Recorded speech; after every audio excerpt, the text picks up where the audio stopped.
Das Töne-Schleudern beim Trompetespielen als Übung ist eine wunderbare Angelegenheit, um zu erfühlen, was arbeitet eigentlich mit, wenn ich von dem einen Ton C2 auf C3 hochschleudere und eben wieder zurückkomme. Das heißt, so einen richtigen Bogen schleudere.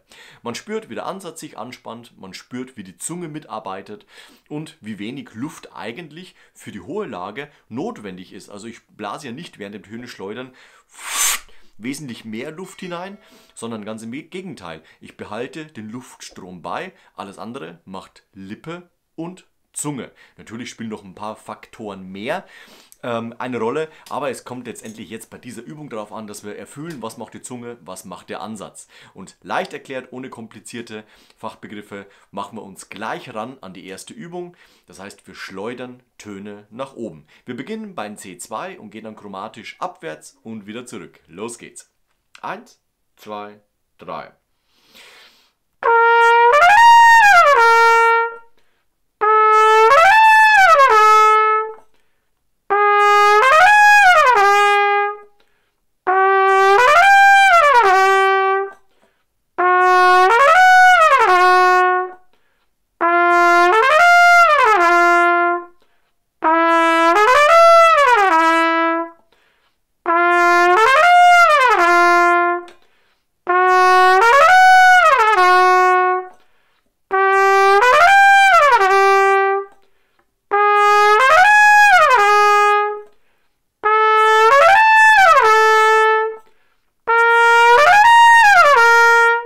Jawohl, das sollte mal reichen, um einen Eindruck zu bekommen, wie das Töne-Schleudern funktioniert, beziehungsweise du überträgst die Übung natürlich wieder in deine Lage. Mach's nicht zu extrem am Anfang, sondern nimm deine Komfortzone und geh danach in die extremeren Bereiche rein.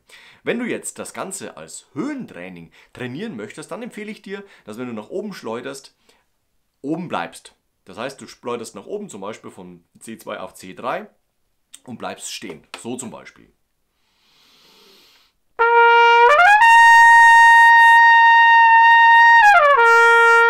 Und kehrst danach wieder zurück. Und dann überträgst du es eben auf andere Töne.